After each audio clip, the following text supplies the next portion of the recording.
Opposition जमातों में और हुकूमत में मसाइल तो बहुत ज़्यादा हैं, लेकिन जो ताज़ा तरीन मसला वो इलेक्ट्रॉनिक वोटिंग मशीन के इस्तेमाल का है, जिस पर हुकूमत दो टोक मौक़िफ़ इख्तियार कर चुकी है कि इलेक्शन होगा तो इसी के तहत होगा, और अपोजिशन दो टोक मौक़िफ़ इख्तियार कर चुकी है कि इलेक्शन होगा तो इसके बगैर होगा। मेरे साथ जो चार मोतबर शख्सियात मौजूद हैं, साबिक secretary election commission Kanwar Dilshad साहब हमें ज्वाइन कर रहे हैं, आपका बहुत शुक्रिया। अली गौहर बलोच साहब, ऑनरेबल रुकने कौमी असम्बली हैं पाकिस्तान तहरीक इंसाफ के। अमजद अली खान साहब, रुकने कौमी असम्बली, अली गौहर बलोच साहब PMLN से, अमजद अली खान साहब chairman standing committee on defence हैं रुकने कौमी असम्बली पाकिस्तान तहरीक इंसाफ से, और फैसल करीम कुंडी साहब मरकज़ी रहनुमा पाकिस्तान पीपल्स पार्टी भी हमारे साथ होंगे। कंवर दिलशाद साहब, मैं सबसे पहले आपका एक न्यूट्रल इस पे ओपिनियन लेना चाहूँगा। दो बड़े वाज़े मौक़िफ़ हैं, और अगर ये दोनों मौक़िफ़ इसी तरह से चलते रहते हैं और 2023 के इलेक्शन का वक्त करीब आ जाता है तो हम कहाँ खड़े होंगे? हुकूमत कहेगी इसी से इलेक्शन करवाना है, ऑपोजिशन कहेगी कि इससे नहीं करवाना, तो फिर इलेक्शन होगा किससे sir? Election commission of Pakistan ने अपने 37 जो है एतराज़ात अपने हुकूमत को भी पेश किए हैं, वज़ारत पार्लिमानी अफेयर्स को, और इसके साथ साथ उन्होंने, जैसे आपने अखबारात में पढ़ा होगा कि उन्होंने ताज हैदर साहब जो कैंप कमेटी के चेयरमैन थे उनको पेश किया, जिस पर हंगामाराई हुई और हुकूमत के बाद बाकी वज़रा ने इलेक्शन कमीशन पाकिस्तान की इंटीग्रिटी पर हमला कर दिया। लेकिन वो तमाम सूरत हाल कई तरफ होती है, सियासी बयानात होते हैं, लेकिन मामला ये हुआ है कि इलेक्शन कमीशन पाकिस्तान ने जो भी 37 के करीब जो भी इन्होंने एतराज़ात लगाए या तदावीर दी, सिफारिशात की, वो ज़मीनी हक़ाइक़ के ऐन मुताबिक इसलिए हैं कि इलेक्शन कमीशन ऑफ पाकिस्तान एक आइनी इदारा है, उसकी ऑनरशिप है, उसकी उनके साथ ही मिलके मशावरत करके ही सिस्टम को आगे बढ़ाया जाता है। अब उन्होंने सारे सिस्टम को ये कह दिया कि ये गैर कानूनी है, गैर आइनी है, इसमें शफाफियत नहीं, राजदारी नहीं, इसमें फरार है, इसमें टेम्परिंग है, तो तमाम बातें जो एक शफाफ इंतखाबात के लिए होनी चाहिए थी उसको इलेक्शन कमीशन ऑफ पाकिस्तान ने नफी कर दिया। अब इन हालात को देखते हुए अगर ये हमला ना होता लफाजी, और ये जो कल चंद रोज में जो एक बहुत बड़ा एक नोटिस जारी हो रहा है अपने क्योंकि इलेक्शन कमीशन ने तो अपनी इंटीग्रिटी बचानी है ना। अच्छा कंवर साहब सर ये बताएगा कि 3 साल हो गए, मैं इस मौजूदा दौर की बात करूं, उससे पिछले दौर के नहीं, ये 3 साल हो गए सर। इन 3 सालों में छोड़ दें हुकूमत की इलेक्ट्रॉनिक वोटिंग मशीन के आइडिया को, वो गलत होगा, फ्रॉड होगा, जाली होगा, धोखा होगा, इलेक्शन कमीशन खुद बता दे कि उसने इन 3 सालों में इलेक्शन के निजाम को ठीक करने के लिए कुछ किया हो, ना वो खुद कुछ कर रहा है ना वो किसी और को कुछ करने दे रहा है सर। देखिए जी, इलेक्शन कमीशन पाकिस्तान तो बाउंड है, जो इलेक्शन एक्ट 2017 बना उसमें तमाम जो मामलात हैं शफाफियत के बारे में वो वाज़ह तौर पर उनको कानून दिया गया है, कानून बनाया गया है, उसके मुताबिक वो काम कर रहे हैं। बाई इलेक्शन भी हो रहे हैं, 2018 के इंतखाबात भी हो गए, उसके मुताबिक हुकूमतें भी चल रही हैं चारों सूबों में। देखिए ये मामला ये जब एक एक्ट बनेगा, कानून बनेगा, उसी पर इलेक्शन कमीशन ने काम करना है। जो मौजूदा कानून बने हुए हैं इलेक्शन एक्ट के तहत उसके मुताबिक तमाम काम हो रहा है। लेकिन पार्लियामान और मुकन्नना को कंवर साहब उसी कानून, वो कानून भी पार्लियामान और मुकन्नना ने बनाया, कानून और कानून को तब्दील भी कर सकती है पार्लियामान और मुकन्नना, तो इलेक्शन कमीशन का काम तो उसके ताबे होना है ना। इलेक्शन कमीशन का काम रेजिस्ट करना तो नहीं होता। नहीं, बिल्कुल इलेक्शन कमीशन ने जो लॉ ऑफ लैंड बनेगा उस पर अमल दरामद करने की इस पर कानूनी पोजीशन है, वो कानून के मुताबिक चलेगा, लेकिन उसके लिए वे और निकालना इलेक्शन कमीशन के आप नहीं है। जैसे आप बताइए कि सेनेट के इलेक्शन हो रहा था, उस पर सदारती रेफरेंस भी सुप्रीम कोर्ट में दाखिल हुआ और सुप्रीम कोर्ट ने उनको लाइन ऑफ एक्शन दिया। उन्होंने कहा ठीक है, हम इसके ऊपर आइंदा कमेटी बनाते हैं, इसकी शफाफियत के लिए भी और ओपनिंग बैटरी के लिए भी हम अपने कमेटी बना दी, उसके मुताबिक उधर पे काम शुरू कर दिया। अब यहाँ भी अगर ये एक्ट बन जाता है, पार्लिमानी कमेटी बना देती है, जैसे आप खबरें में आ रही है कि ज्वाइंट सेशन इसके बारे में कानून साजी कर सकते हैं, हुकूमत का फर्ज है, कर सकती है। अच्छा कंवर साहब, मौलाना फजल रहमान साहब से, मौलाना साहब के मुझसे मुतल्लिक एक खबर आई है कि वो शायद इस सोच पर बाकी जमातों को कायल करना चाहते हैं कि हम 2023 के इलेक्शन का बॉयकॉट कर दें अगर EVM के थ्रू इलेक्शन होता है।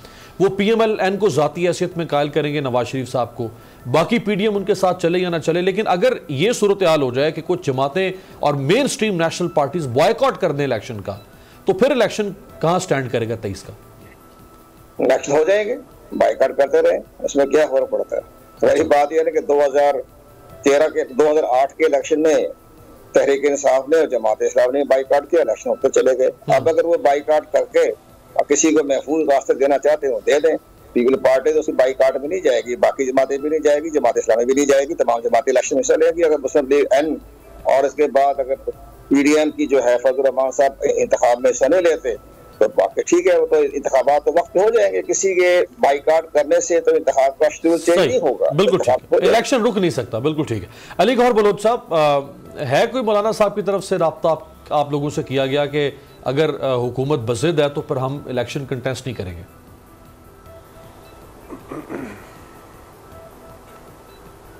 बिस्मिल्लाहिर्रहमानिर्रहीम। देखें अमीर, इसमें गुजारिश ये है कि काफ़ी दिनों से ये बहस चल रही है। पहली बात तो ये है कि ये हुकूमत का मैंडेट ही नहीं है कि वो एक जादू वाला डिब्बा उठाकर उसको 24 करोड़ आवाम के ऊपर मुसल्लत करे। चूँकि हुकूमत की जो कारकर्दगी है, जो इस वक्त ज़मीनी हक़ाइक़ है, वो इस तरफ वाज़े इशारे दे रहे हैं कि हुकूमत मुकम्मल तौर पर जो है मुआशी तौर पर नाकाम हो चुकी है। हुकूमत मुकम्मल तौर पर करप्शन को रोकने में नाकाम हो चुकी है।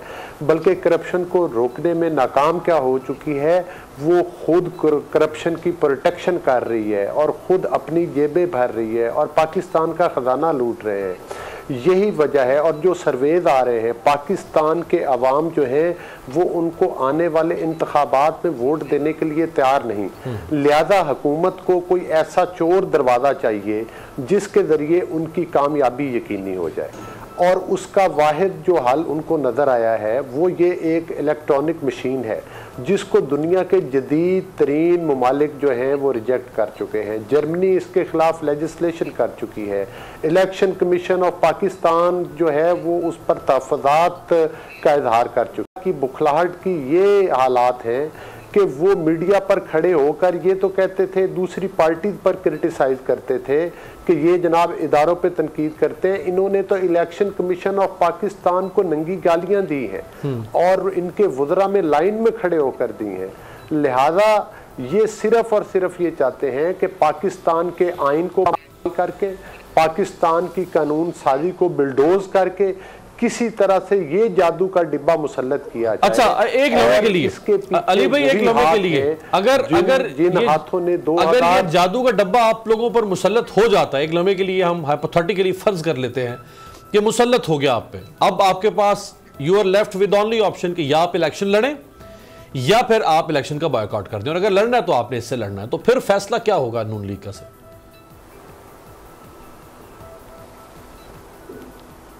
देखिए, वो तो नून लीग की जो हमारी लीडरशिप है वो आजकल बिलखसूस आपको पता है कि पीडीएम की के साथ प्लेटफॉर्म पे हम आइन और कानून की बहाली के लिए, शफाफ इलेक्शन के लिए एक जद्दोजहद कर रहे हैं, एक मुहिम चला रहे हैं।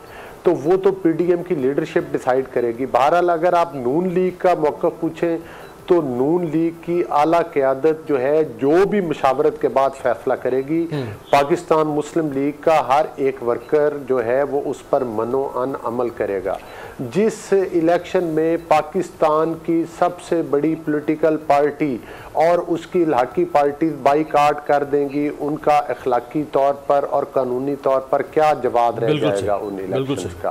और अगर पिक एंड चूज ही करना है, पाकिस्तान के अवाम को यही है ना, पाकिस्तान के अवाम से हमने रोटी छीन ली, पाकिस्तान के अवाम से हमने आटा छीना, चीनी छीनी, उनकी मतलब है कि और अब एक कसर रहेगी, एक वोट की पर्ची थी वो 2023 में आधा हक आपने छीन लिया, पूरा हक 2018 में आधा हक छीनना और 2023 में आप उनसे पूरा हक छीनने चाहते हैं। बिल्कुल सही। देखें, अगर मुल्क पीटीआई को जितवाने से ही अगर पीटीआई के जितवाने से ही चल सकता था, अगर वोट चोरी करके चल सकता था, तो आज पाकिस्तान क्यों नहीं चलाया जा रहा?